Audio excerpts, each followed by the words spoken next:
Hay conversaciones que nadie tuvo con nosotras, sobre nuestro cuerpo, nuestras hormonas, nuestro dolor o nuestra cabeza, sobre lo que significa ser mujer y no entenderte a ti misma. Yo soy Ana y esto es Sex and the Cycle, el espacio donde por fin se habla de esto. Pues bienvenidos todos a un nuevo capítulo de Sex and the Cycle, el podcast donde hablamos de temas relacionados con nuestro ciclo, con nuestras hormonas, con nuestro cuerpo como mujeres. El tema de hoy he decidido sacarlo porque siento que es un tema que no lo platicamos hasta que ya no nos queda de otra. Y es el tema de la fertilidad. Ya no solo hablando de la fertilidad como quiero ser mamá, sino que es todo lo que está pasando en nuestro cuerpo, cómo nuestro cuerpo se va preparando para llegar hasta ese punto, ¿no? Hoy en día, pues vivimos en un sistema en el que pues estamos priorizando otras cosas las mujeres, estamos igual pues posponiendo el momento de llegar a ser mamá, o a lo mejor decidimos no hacerlo, pero nuestro cuerpo, por naturaleza, porque somos mujeres y porque está preparado para eso, no espera que nosotros tomemos la decisión de, ok, ya quiero ser mamá, para hacer su trabajo, ¿no? Y siento que hoy en día temas como, pues, ¿qué es la reserva ovárica? ¿Qué es el reloj biológico? ¿Existe o no existe? Son conversaciones que o no se tienen, o sea, es silencio absoluto, o se tienen más desde el miedo. Y hoy quiero cambiar totalmente esa perspectiva. Quiero que platiquemos de qué es nuestra fertilidad y para ello he invitado a una total experta en este tema, que es la doctora Debbie Cassis. Ella es socia fundadora de Gestia Fertility, una clínica especializada en fertilidad y operada al 100% por mujeres, por lo cual me parece hermoso y maravilloso. Así que bienvenida, Debbie. Gracias, Ana. Qué emoción estar aquí porque me encanta hablar del tema. Me encanta. Pues vayamos a ello. Hace algunos capítulos ya platicamos con Fer sobre todo lo que está pasando en nuestro cuerpo hormonalmente. Entonces ya somos casi unas expertas en hormonas. Todavía nos queda aprender mucho, pero ahí vamos. Entonces pero me gustaría entrar a la fertilidad directamente. Sí. ¿Qué es la fertilidad más allá de vamos a ser mamás? La fertilidad como definición, esto es algo que siempre me gusta tener la definición y el concepto, porque no sabemos si una mujer es fértil hasta que no intenta embarazo. Y eso es muy importante, porque todavía falta pues la otra parte, ¿no? de la ecuación. Entonces, decirle a alguien, o nosotros como doctores, decirte, eres muy fértil, puede ser un momento peligroso, porque obviamente no lo sabemos, porque no lo han tratado. Claro. Entonces, más allá de decir, soy fértil o no, hay otras cosas que tenemos que revisar. Pero como tal, fertilidad es la capacidad de una pareja para poder llegar a tener un bebé. O sea, no solo embarazarse, sino que ese bebé te lo puedas llevar tú a casa. O sea, así siendo muy científica, esa es la definición. Ok. Y cuando estamos hablando de la fertilidad específicamente de mujeres, hay cosas que podemos cuidar para cuidar esa eventual fertilidad y que se pueda dar un embarazo. Y uno de los conceptos más importantes es la reserva ovárica, que nos habla de cómo está, qué número de óvulos tenemos y qué calidad potencialmente pueden tener, que es uno de los factores que más peso tiene. Pero obviamente hay otras cosas que tenemos que evaluar cuando una pareja quiere ya buscar embarazo. Pero si estamos hablando de, yo como mujer, ¿qué es lo que tengo que hacer? ¿Qué tengo que conocer de mí misma, de mi cuerpo? Toda esa parte no es como tal fertilidad, sino es cómo cuido mi salud reproductiva. Ok, me encanta. Entonces, hablando de eso ¿qué es la reserva ovárica? Entonces, las mujeres nacemos con un cierto número de óvulos. Y conforme pasa el tiempo, disminuyen en cantidad y calidad. O sea, nacemos. O sea, es lo que nos dieron, lo que estamos programados. Y hay pacientes que pierden esa reserva más rápido, hay otras que lo pierden más lento, hay otras que lo pierden de lo habitual. Ajá. ¿Y todas nacemos con la misma reserva ovárica? No, hay pacientes que ya para cuando nacen o para cuando llegan a cierto punto ya perdieron más, o hay otras que menos. Pero no sabes eso hasta que alguien te revisa. Entonces, pues sí, la reserva ovárica, y se habla mucho de esto, pero ¿cómo se revisa? Es muy sencillo, y yo creo que es algo que todos los ginecólogos deberíamos revisar cuando una paciente entra a nuestro consultorio. Y es haciendo un ultrasonido vía vaginal. Y en ese ultrasonido lo que vemos los ovarios, y adentro de los ovarios hay unas estructuras que se llaman folículos. Un folículo es como la casita del óvulo, que lo protege hasta el momento que, pues, si se va a ovular, se rompe el folículo, sale el óvulo y espera a ser fertilizado. Entonces yo lo que hago en un ultrasonido es checo los ovarios, cuento cuántas de esas bolitas, esos folículos hay, Y ese número me habla de cómo está la reserva ovárica de una paciente. Y ya yo le digo a una paciente, oye, ¿estás bien para tu edad? ¿Está más alto o está más bajo? Es algo muy sencillo que así como vamos a hacernos el Papá Nicolau todos los años, esto no lo deberíamos hacer todos los años. Ok. ¿En qué momento crees que deberíamos empezar a mirar esto? Independientemente de si queremos ser ya mamás o no, o sea, ¿en qué momento crees que deberíamos empezar a checar esto? Desde que empezamos a ir al ginecólogo. Ok. O sea, desde ese momento ya es algo que deberíamos checarnos. O sea, si tú vas con tu ginecólogo, oye, quiero checar quiero ver anticonceptivos, nada más quiero mi chequeo anual. Claro. Desde ahí se debe revisar. Claro. Y vámonos tantito más atrás. ¿En qué momento deberíamos empezar a ir al ginecólogo? Porque pues yo siento que tampoco, o sea, habrá mucha gente que nos esté escuchando que ya empieza a tener hijas adolescentes, ya tienen su primer periodo. ¿Ese es el momento en el que debemos empezar a ir al ginecólogo o no necesariamente? Cuando ya tenemos el primer periodo, es el momento para ir con el ginecólogo. Y a partir de ahí ya empezar a checarlo y empezar a checarlo todo, o sea, empezar a checar reserva ovárica, todo. Porque lo que pasa con la reserva ovárica es que, o sea, si no la revisamos todos los años, no podemos ver qué velocidad está. Porque yo veo una paciente como le tomo una foto y no sé si, o sea, puedo decir, ok, ahorita está normal, pero no sé cómo va a estar en un año. Y me ha pasado que veo a una paciente, está normal, y la veo al año y no está normal. Es que justo me encantaría entrar en esos factores que influyen en la fertilidad y en la reserva ovárica, ¿no? Me gustaría ir casi que uno por uno dedicándole, o sea, los que yo creo o entiendo que podrían influir, y estoy segura de que a lo mejor me quedo corta con algunos, o cosas que todas creemos que influyen, no necesariamente influyen. Entonces me encantaría desmontar mitos y dar las realidades de uno a uno, algunos factores que pues yo creo, ¿no? Factores como el estrés.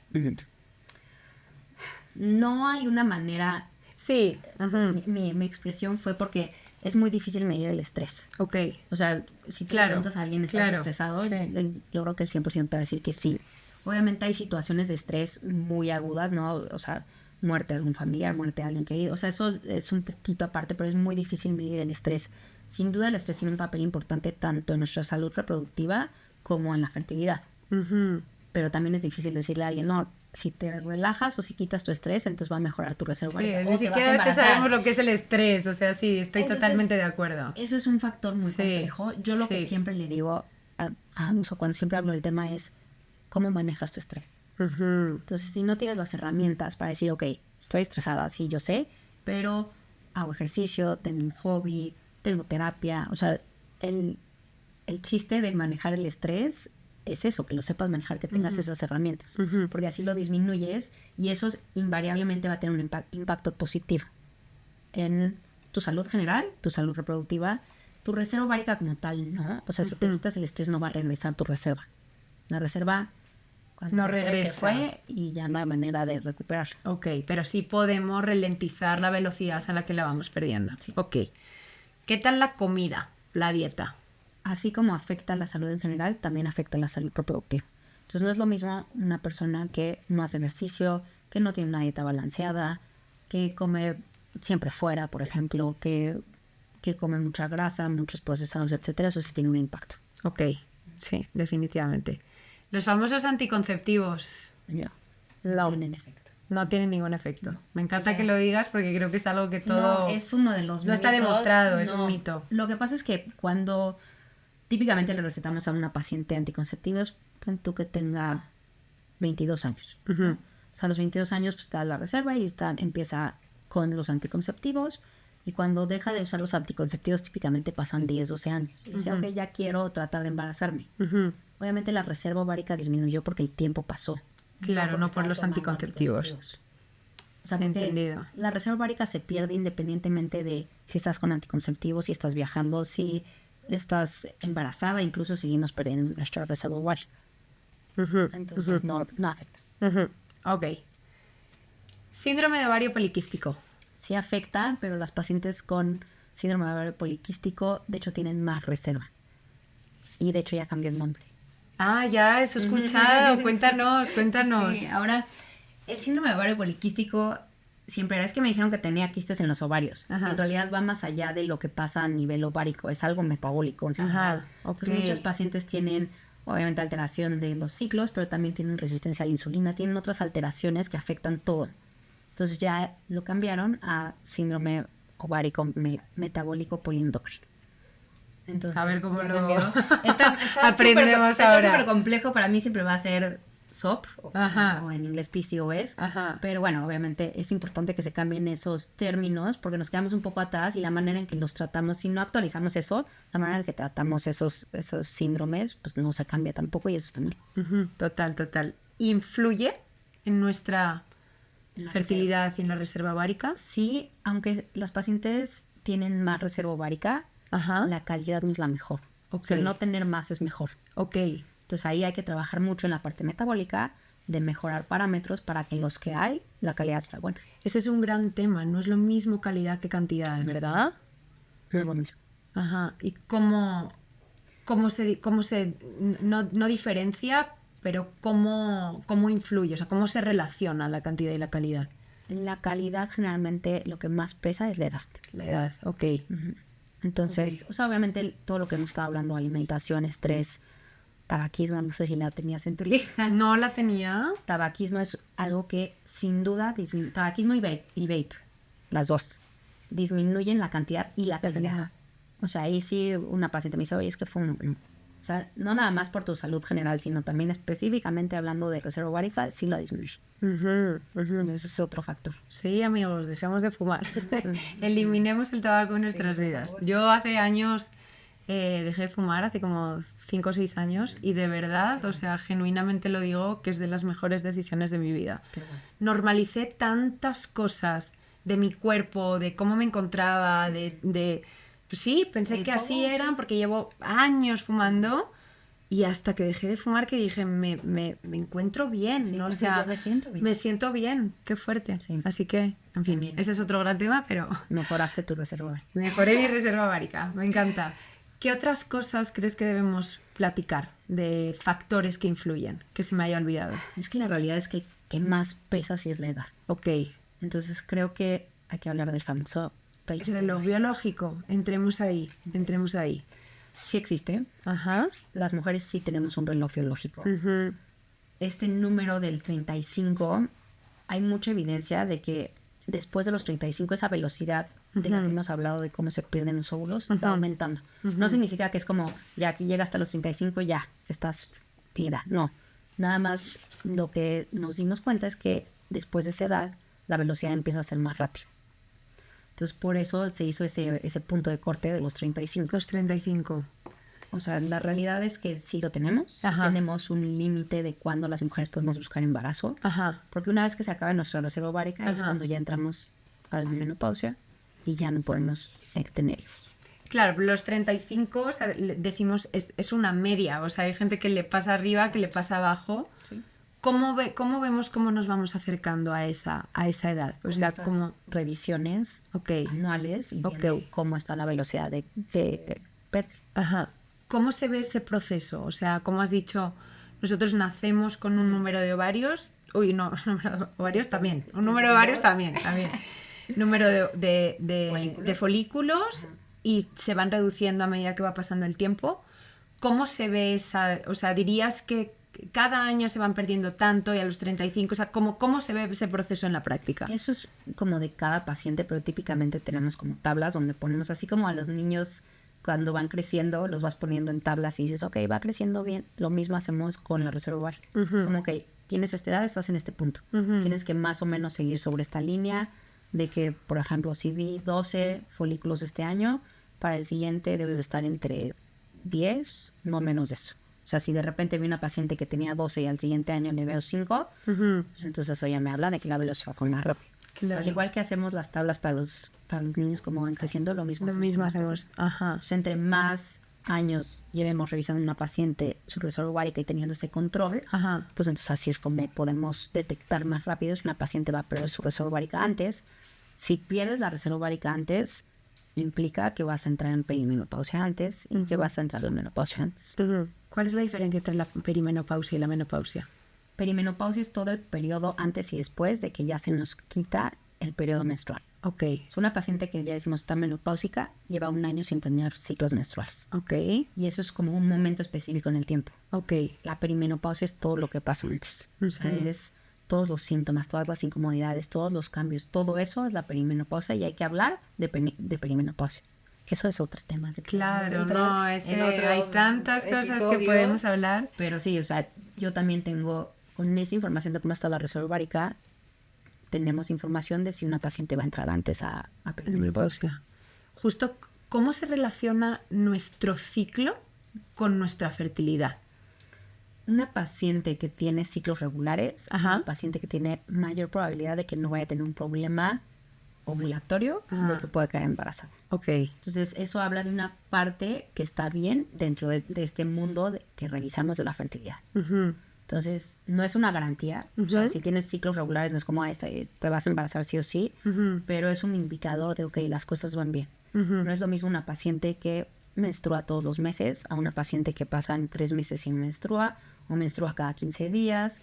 Eso me está hablando de que no está ovulando en el momento adecuado. Entonces, eso ya es un red flag de, oye, si tus ciclos no son regulares, ¿por qué? ¿No? Entonces, esa parte de conocerte, de saber cómo están tus hormonas, qué es el ciclo menstrual, es todo lo que se aborda con fe. Claro, claro, total. O sea, como decíamos, regresemos un poco a cómo es ese proceso de nuestra reserva ovárica y cómo va pasando el tiempo. Tú como experta en fertilidad, o sea, ¿cómo ves cuando una paciente te viene y revisas su reserva ovárica y ves que está yendo a una velocidad y ella te dice, oye, pues esto es que todavía no quiero ser mamá, y tú cómo abordas todo eso? O sea, ¿qué le recomiendas? ¿Qué podemos hacer? Ahí se puede preservar fertilidad. Ok. Es decir, congelar óvulos. Claro. En el caso de la mujer, los hombres también pueden congelar esperma, pero en las mujeres es el congelamiento de óvulos. Ok.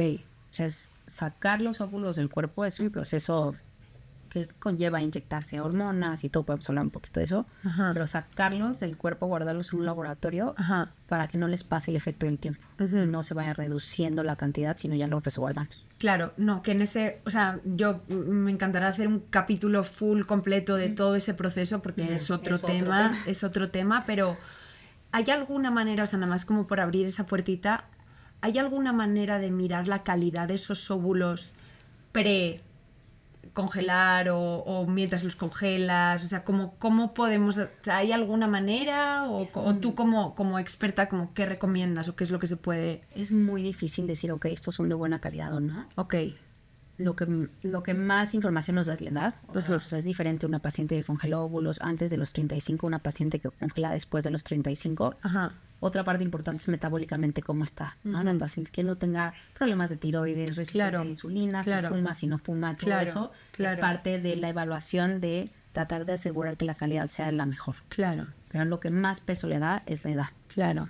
Sí existen técnicas, de hecho hay un programa de inteligencia artificial que te toma foto a los óvulos y te puede decir, ok, asumiendo que obviamente la otra parte de la ecuación, que es el esperma, está de buena calidad y todo sale como debe estar, este es un óvulo que consideramos que es de buena calidad. Entonces sí hay ya tecnología que nos está ayudando a darnos más información basado en cómo se ven ya los óvulos que tengo yo en mis manos en el laboratorio, pero todavía falta mucho más. Sí, y ojalá que se explore muchísimo más y se estudie y se investigue y se desarrollen técnicas, porque sí, realmente, pues al final vivimos, como hemos mencionado al principio del episodio, ¿no? Vivimos en un sistema en el que estamos cada vez posponiendo más esa decisión.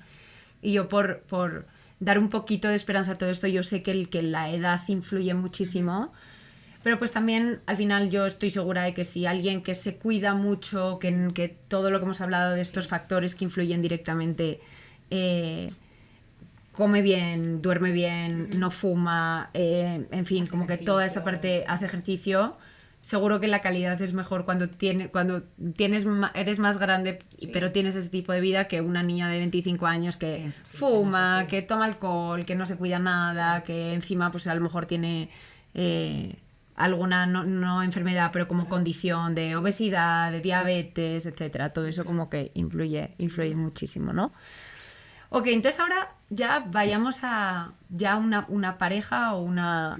sí, es que al final siempre hablamos de la mujer y también hay otra parte que también es... Que también hay que revisar. Pues claro, o sea, Porque si por mucho que la mujer lo haga todo, el hombre... si no justo... le echa ganas. Vamos a hablar tantito, vamos a abrir tantito esa puerta, que es el tema de cómo influye el masculino y el esperma en todo esto. ¿Cómo se ve la fertilidad masculina? Con un estudio de esperma, que se Un llama estudio de esperma. espermatobioscopía, porque nos gustan los nombres complicados. Ok. Pero lo único que hacemos es, Ajá. el hombre deja una muestra, la valora un andrólogo, que es especialista en revisar las muestras, que haya suficiente esperma, que se mueva bien, que tenga la forma normal. Entonces se evalúan ciertos parámetros para decir, ok, es una buena calidad de esperma versus no está tan buena. Hay que ver si hacemos algunos cambios, ya sea de estilo de vida, todo eso, Ajá. o dar medicamento. Ok. ¿También es algo que debemos, o sea, los hombres deben empezar a mirar pronto, no tanto? Yo diría que sí, Ok. porque creo que es importante que también se revisen, porque pues es la otra mitad de la ecuación, y que lo hagan a tiempo. Pero a diferencia de nosotras, que sí tenemos un reloj biológico muy Ok, marcado, eso iba a preguntar. ¿Existe el reloj biológico en hombres o...? sí existe, pero los hombres producen esperma nuevo cada 3 meses. Ok. Ay, wow, esa no... Entonces, a diferencia de nosotras, que cuando se nos acaba la reserva ovárica, se acabó. Los hombres todavía tienen esa capacidad reproductiva. Incluso todos estos artistas que 70, 80 años que siguen teniendo Que sí, hijos, y todos nos sorprendemos tienen de la cómo le mejor- hizo. no tienen la mejor calidad de esperma, pero, pues, o sea, tienen mucho esperma, pues si había uno bueno por ahí, pues bueno. Claro. Más si tienen hijos con mujeres jóvenes. Claro, claro. Entonces- Ahí la suma... Entonces, pues bueno, Sale positiva. siguen, o sea, teniendo esa posibilidad a diferencia de nosotras. La calidad del esperma disminuye después de los 40. Ok. Entonces, eso sí es importante que lo sepan, que después de los 40 sí hay ciertas cosas que tenemos que revisar, pero no es como las más. Ok, entendido. Entonces ya, ok, somos una pareja, ya hemos decidido que queremos tener hijos. ¿Qué revisamos? Idealmente, o sea, hay dos. Del hombre, lo que dije del esperma. Entonces se hace un estudio de esperma. Si sale alterado, vemos, ok, ¿por qué está alterado? Es algo que tiene metabólico, algo de estilo de vida, que tenemos que cambiar, que tenemos que agregar, etc. Entonces, eso es el estudio que se hace a los hombres. A las mujeres es reserva ovárica, ya platicamos que es el ultrasonido. También no mencioné, pero hay un estudio que se llama hormona antimuleriana, Ok, que es un estudio de sangre que también arroja un número y ese número nos habla de cómo está la reserva ovárica. ok, nada más te sacan sangre y en el laboratorio Pero- saben bien cómo tienen Sí, que... pero es importante hacer los dos juntos Ok. o solo el ultrasonido. Ok, Entonces, o tener los dos para complementar el uno al otro. ok. Pero típicamente el ultrasonido nos da mucha información. Entonces hay que checar que el útero esté bien, que no haya algo dentro del útero que puede impedir que se dé un embarazo o que no crezca de manera adecuada. Las trompas de falopio hay que revisarlas. ¿Y todo eso cómo se revista? El útero con el ultrasonido, las trompas de falopio, hay un estudio, histerosalpingografía. También. Digo, nos gustan los nombres Ahí les va. prácticamente lo que hacemos es se pasa un líquido que pasa del útero hacia las trompas para asegurar que estén libres, que no estén inflamadas, que no estén tapadas. Y se van tomando radiografías y eso ya te hace como el outline del útero y de las trompas. Entonces tienen que estar libres, no, sin inflamación, sin nada de eso. Porque obviamente si una trompa está tapada, baja pues, la posibilidad de éxito porque donde se fertiliza el esperma con el óvulo es el trompo. Entonces si está tapada, pues bueno, limita pues en la posibilidad de que haya embarazo. Claro. Y en caso de que esté tapada, que... Depende que si es una, si son las dos. Si son las dos, se tienen que recurrir a técnicas como fertilización in vitro. Si es una, pues bueno, hay que ver si... con la otra se puede... Ok, entonces eso es de las trompas. Reserva ovárica ya platicamos, que es el ultrasonido. Hay que revisar que igual la mujer metabólicamente esté bien para tener un embarazo sano. Que no tenga problemas de tiroides, que no tenga resistencia a la insulina, que no tenga anemia. ¿No? Toda esa parte es importante evaluarla y corregir las cosas que se puedan corregir. ¿Y eso también lo hacéis en la clínica? O sea, todo se hace... O sea, esto es una valoración de una pareja. Se hace el estudio del esperma, todo esto que te estoy platicando de la mujer. También se toman cultivos vaginales, ¿no? Que es importante que no haya bacterias que puedan estar en vagina o en el útero, que puedan evitar que te embaraces o que te embaraces y lo pierdas. Y los metabólicos, estoy pasando mi mental checklist. Ajá. Y entonces, o sea, para la mujer es mucho más robusto porque hay muchas cosas que se tienen que revisar. Entonces, no nada más es la reserva ovárica. Entonces, son todas estas otras cosas que ver. Ok. Y he escuchado por ahí algo de incompatibilidad. Es muy difícil. O sea, no hay un test que te diga, ok, yo me saco esto, tú te sacas esto. ¿Y esto va a jalar? No, no hay una manera de saberlo así. O sea, hay cuestiones a nivel inmunológico que nos pueden dar indicación, pero generalmente cuando ya tenemos una pareja que ha hecho muchos ciclos in vitro que no está teniendo ciertos resultados, podemos hacerlo, pero la verdad es que no son test que es como, si te sale que los que no son compatibles, entonces no se van a embarazar. Ya. No es tan sencillo. Ya. ¿Cómo se ve esta incompatibilidad? O sea, ¿qué es? Pues si no está quedando embarazado, si hacen ciclos in vitro y hay algo que pues tenemos embriones, que los transferimos, no se pegan. O sea, son muchas cosas. Es muy difícil evaluarlo porque hay tantos factores que influyen en que se dé un embarazo. Claro. Que no entiendo hasta el día de hoy cómo somos tantas personas en el mundo, porque es muy difícil quedar tienen que embarazada. pasar muchas cosas, tienen que pasar muchas cosas y alinearse muchas... Muchos strikes, sí.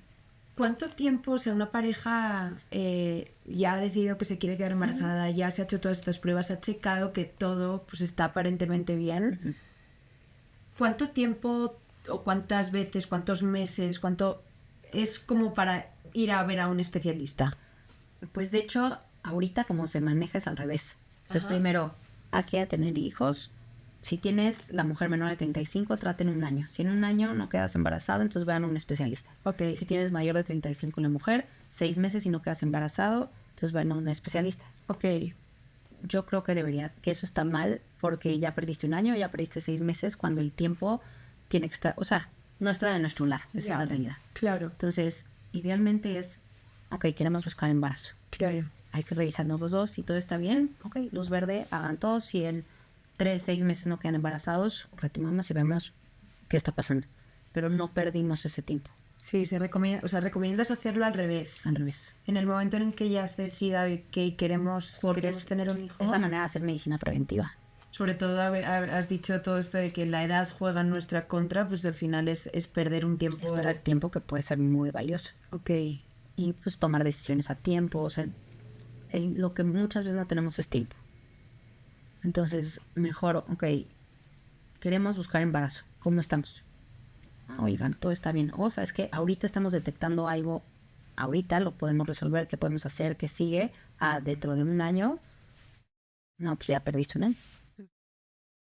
Entonces, ¿cuál sería así tu recomendación si tuviésemos que todo esto que hemos platicado para mujeres que no saben, o sea, que quieren saber cómo está su salud reproductiva, que se revisen, ver si hay factores que podemos cambiar para mejorar en general y revisar reserva ovárica todos los años. Ok. Todo con el check-up anual. Ajá.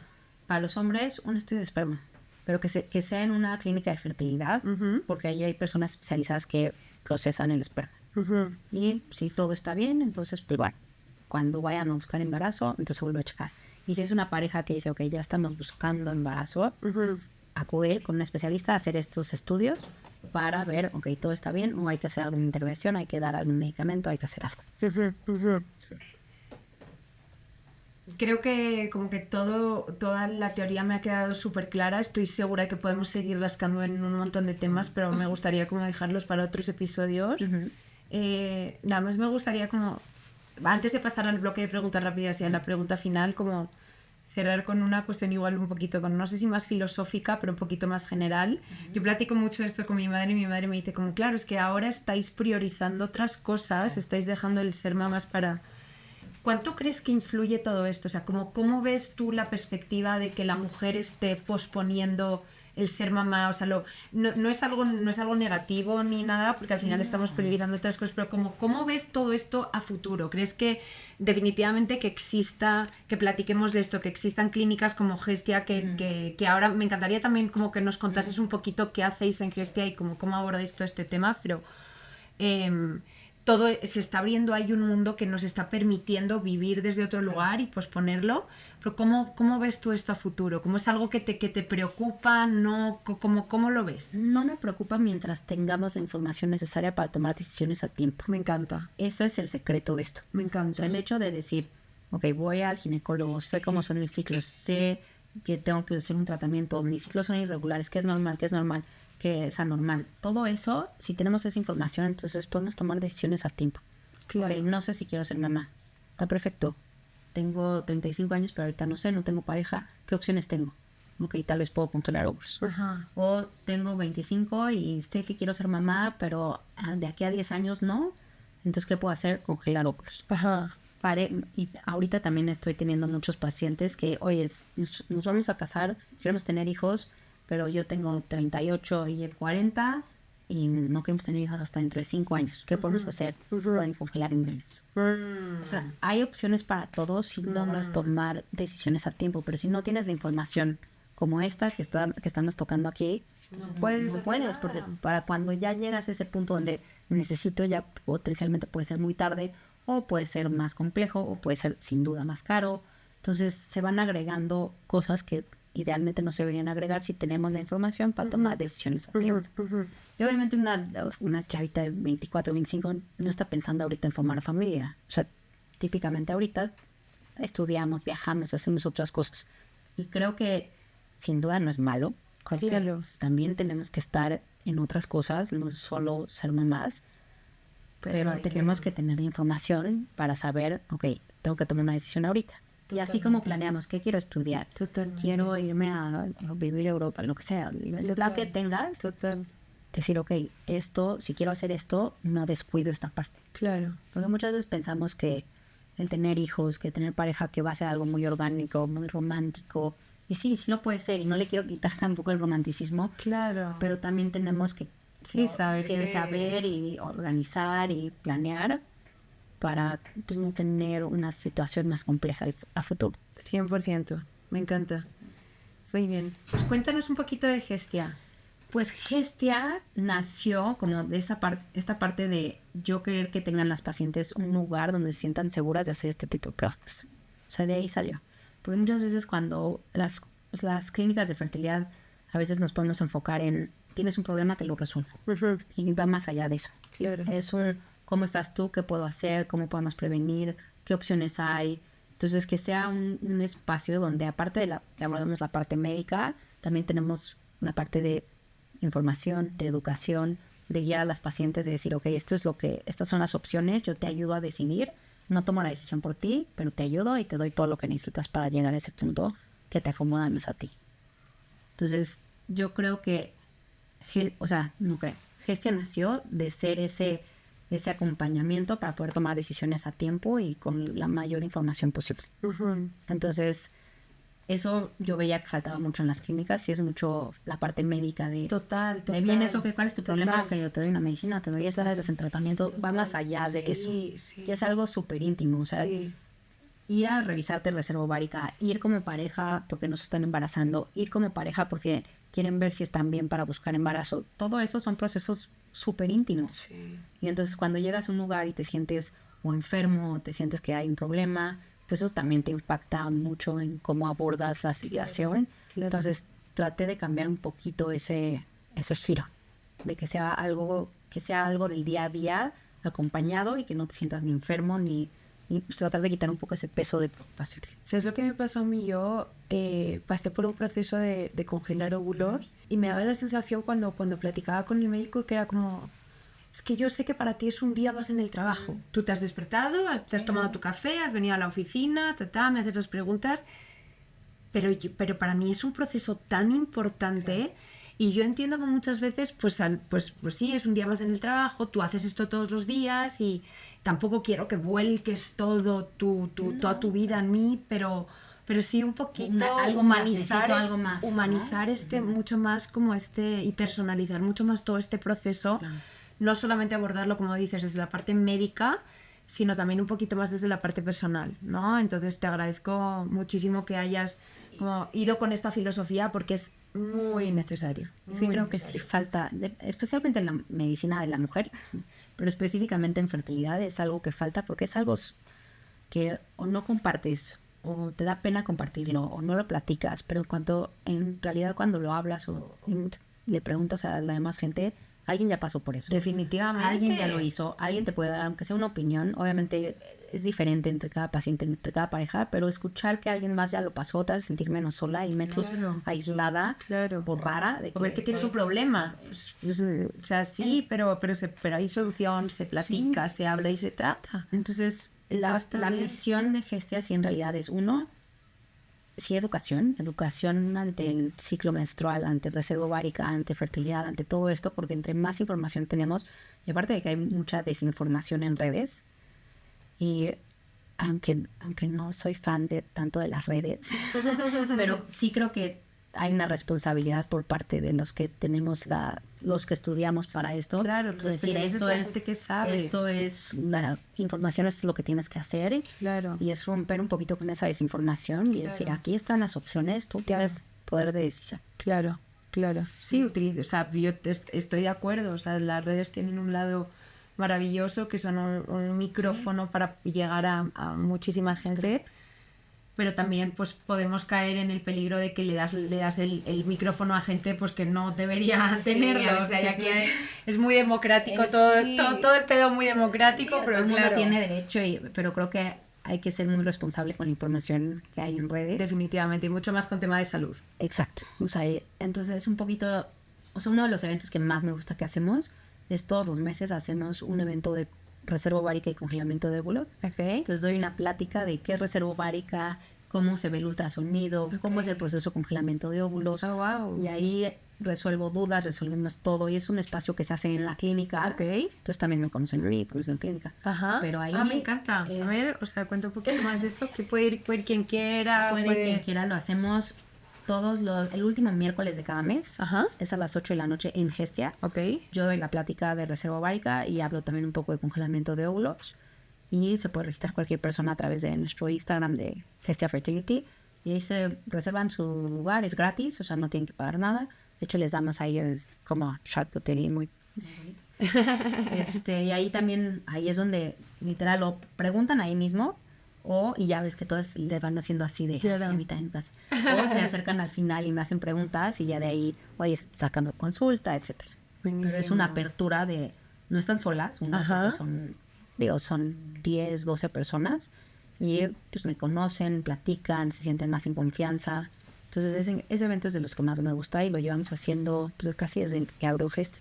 Ok, no, pues ahí todos invitados, todos... Sí. No, y hasta nos han pedido que hagamos... Ya empiezan a ir parejas. Ajá. No, pero queremos saber de la fertilidad. Y yo, no, pero es que ese es otro tema. Claro. Entonces ya estamos pensando ya hacer uno solo de fertilidad, que vayan parejas. Digo, muchas veces no lo habíamos hecho porque a veces da pena hablar del tema, ¿no? Que si no quieren decir que tuvieran problemas, etcétera, pero sí nos las han pedido, entonces estamos ahí. Bueno, abrir los espacios y que vaya quien quiera, y claro, se tiene que hablar. Qué padre. Pues ahí sí, todos chequenlo. Sí. En Instagram, bueno, vamos a dejar abajo toda la información de Gestia en la información del episodio para que ahí puedan checarlo todo. Pero nos digan qué más quieren saber, porque yo me puedo echar 3 horas de hablar de esto. O sea, del tema de fertilidad. Es muchísimo. Es muchísimo. Pero creo que si algo se llevan de escucharnos hoy es chéquense, revísense, tengan esa inquietud, esa curiosidad y que sea alguien que los puede guiar, que les dé la información para que puedan tomar decisiones. Ok, me encanta. Pues vamos a pasar a la última parte del episodio, que es el bloque de preguntas rápidas. Ok. ¿Qué encuentras más mujeres? ¿Demasiado preocupadas o demasiado despreocupadas? Las que llegan al consultorio preocupadas, las que no llegan están demasiado despreocupadas. Ok, me encanta. Me encanta. Cuando llegan están preocupadas. Cuando llegan están preocupadas. Pero por ahí en el mundo pura despreocupación. ¿Algo relacionado con fertilidad que esté sobrevalorado? Revisar solo a la mujer. Ok. ¿Infravalorado? No da qué importancia le da. Un alimento, no sé si existe, pero potente para la fertilidad. No existe, me encantaría que existiera y sería la primera en decirles que todas se pueden. ¿Y un hábito? Manejo de estrés. Manejo de estrés. Sí. Buenísimo. Pues ya pregunta final, y es que si pudieses decirle algo a todas las mujeres acerca de su ciclo, ¿qué sería? Que se conozcan a ellas mismas, porque la información que ellas tienen de su ciclo y cómo se conocen es la herramienta para mí, como especialista en fertilidad, de decir, ok, todo está bien o todo no está bien, o hay que hacer algunos cambios. Me encanta. Pues con esto cerramos. Muchísimas gracias, Debbie, por este súper episodio. O sea, me voy con tanta información y a la vez como tantas dudas, pero qué padre. Se abren puertas. Que se abren muchísimas puertas. Vamos a abrir más pero la puertas. información es poder. Sí. Creo que con eso nos tenemos que quedar. Sin duda. Así que nada, muchísimas gracias y a todas las que nos habéis escuchado hasta el final. Gracias, espero que hayáis aprendido tanto más que yo. Y nos vemos en el próximo episodio de Sex and the Cycle. Gracias.